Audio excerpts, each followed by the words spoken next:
Letters back and forth. Former Atlanta Mayor Shirley Franklin cherishes the personal letters of civil rights leader Dr. Martin Luther King Jr.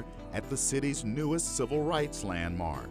I think that gives people a much fuller understanding of who he was and what influenced him.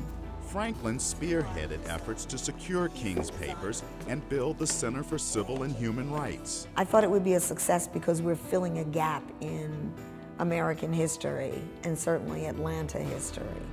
It's very hard to find this much about civil rights in one place in Atlanta.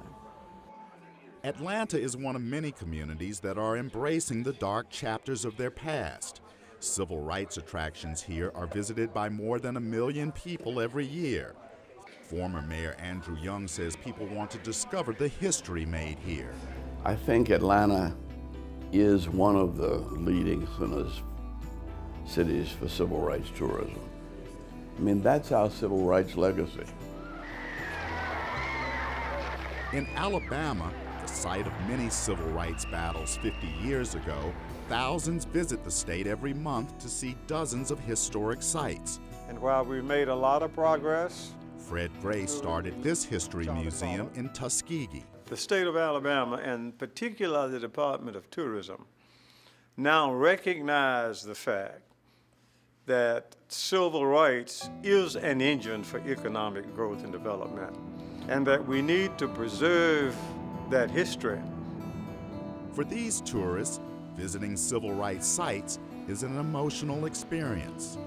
So you can feel the effort and the empowerment, the fact that they fought here, and you can just feel all the emotion and feeling. So many people want to know, and so many people need to know. Our children need to know their history in order to go forward.